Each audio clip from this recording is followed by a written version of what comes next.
objects that you started to collect? Yeah, I started picking up anything that I thought was sharp on the ground because I had this whole sequence of events in my mind that if a tire went over a nail, then that person's tire would explode and that would lead to more deaths. And then it was safety pins, paper clips, gum wrappers, anything. So I was picking up litter constantly. I heard even fruit. Fruit, yes. I had a theory that banana peels could get caught in tailpipes. I'd seen it once on a silly movie or something. And then the beating started to yourself. Tell me about that. And that was more punishment for what I felt I had caused. Because I had significant other deaths. My mother remarried and my stepfather died very soon after they married. And I had never been nice to him, so then it proved to myself that I had caused him dying. So all of my rituals became about punishing myself or stopping someone else from dying. Did you have any signs of OCD before your father's death? Yeah, well, similar to Helen, when I was little, I had little quirks that I would shred napkins under the table, or I would count my steps. I washed my hands a lot, you know, till they were raw. And but it was more like, oh, look at Abby doing that funny thing. It wasn't like something that people didn't realize that there was like a real serious issue. And I know you wrote a book about it. Tell me about the book. What's the book called? It's called Amen, Amen, Amen, Memoir of a Girl Who Couldn't Stop Praying. Wow.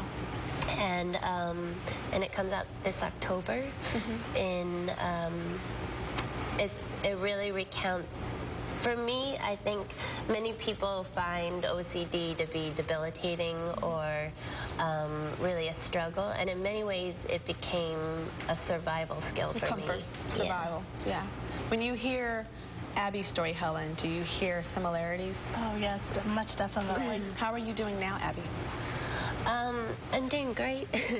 I have an 11-month-old daughter, and that really helps.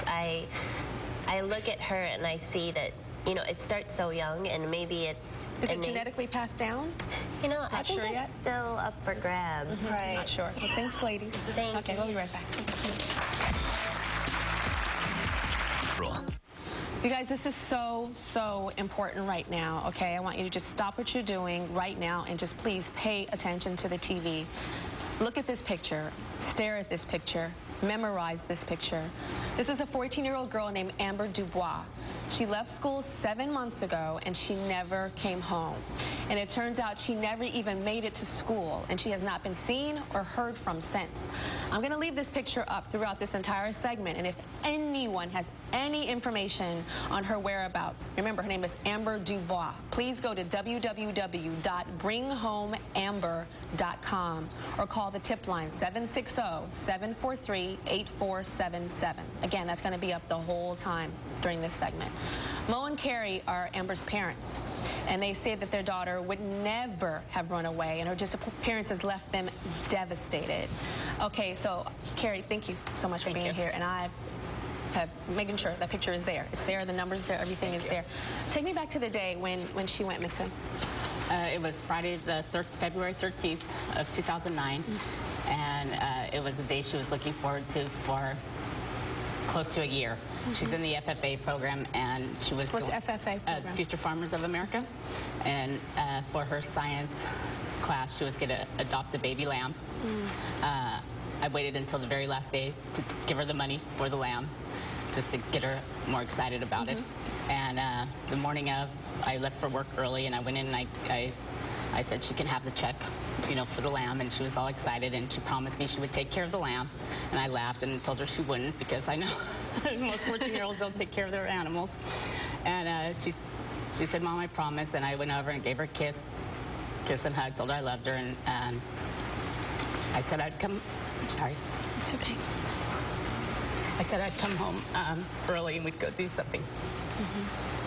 And then she went to school. And then she left for school about 7 o'clock or so. That morning? Yeah, that morning. And a parent saw her on the north side of the driveway going into school, they have like 3 driveways. This is the first driveway, and then a second parent saw her over on the other side of the driveway, and then she just vanishes. There was a boy, she was walking briskly up to the first driveway, and our daughter doesn't walk briskly for anything.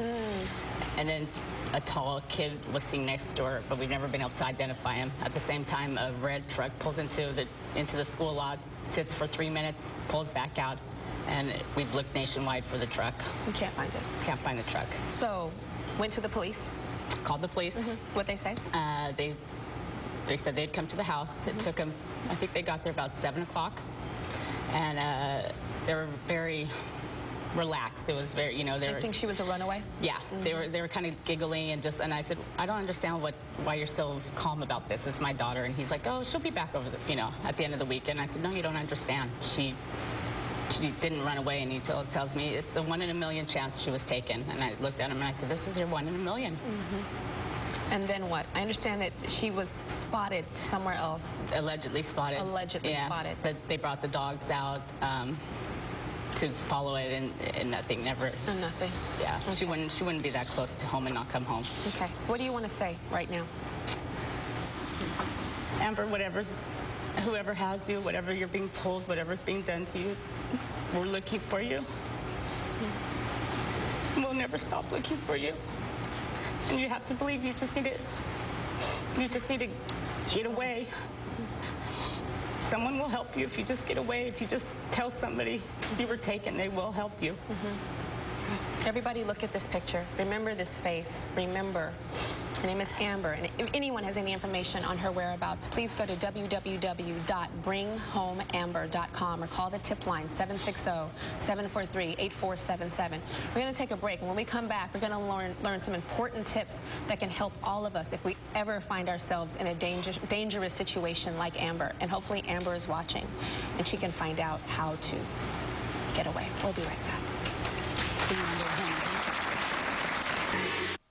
I want you to imagine this. Imagine being snatched or abducted at gunpoint or knife point, and you're being dragged into a car by a total stranger, and then you're brought to an ATM. That stranger demands that you empty your bank account right now and threatens to kill you if you do not cooperate. What do? Do you cooperate and do exactly what he says? Yes? Exactly what he says? Well, a lot of the audience just said yes. And at home, a lot of you are saying yes. And you are wrong. The answer is no. Do not do exactly what he says, because it may cost you your life.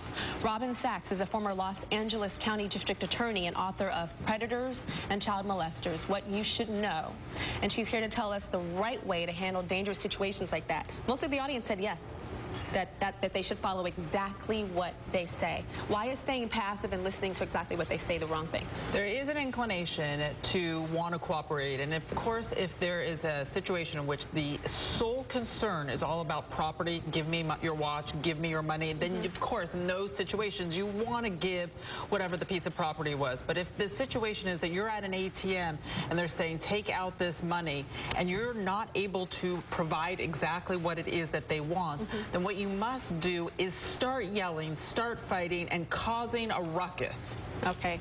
Being loud. Loud. Okay. Can you give us some tips in case you're in a dangerous situation? What do you do?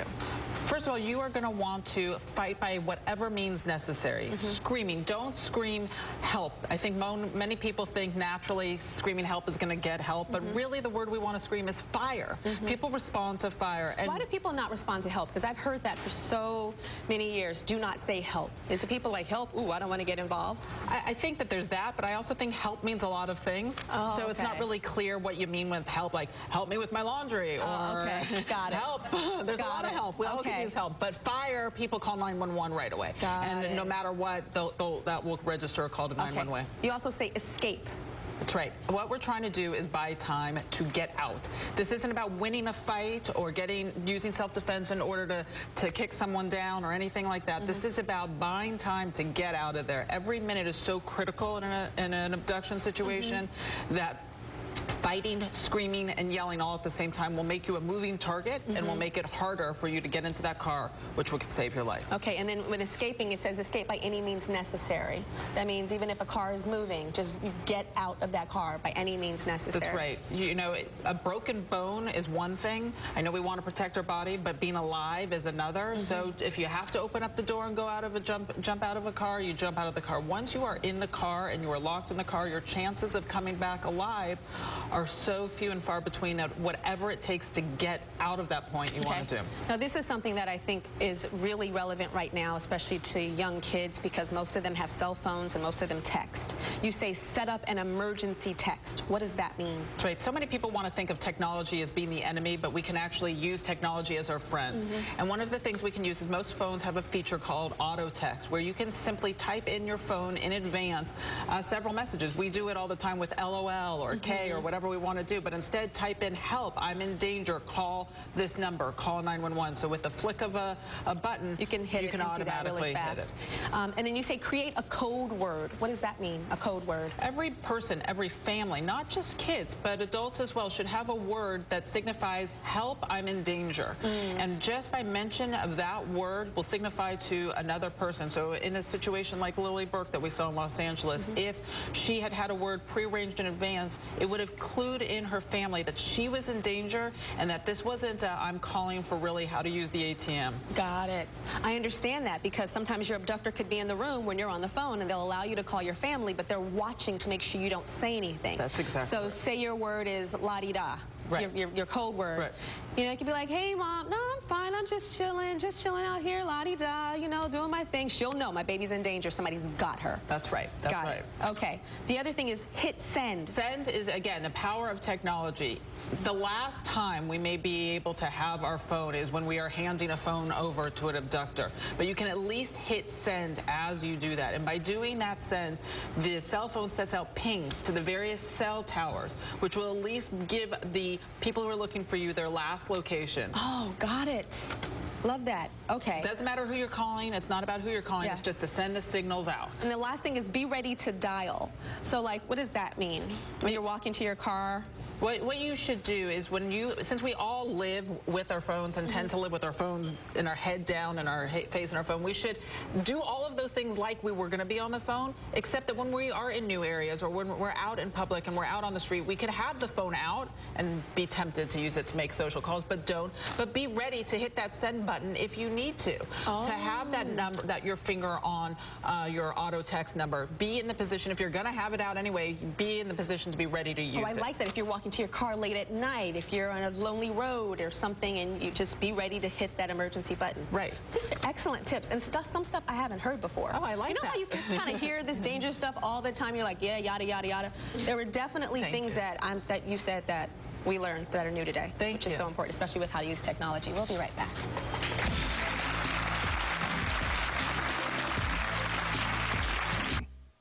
Again, I want everybody to take one more look at this picture of 14-year-old Amber Dubois. She's been missing for several months, and her parents are desperate to find out any information on her whereabouts. If you have any information, please go to www.bringhomeamber.com or call the tip line 760-743-8477.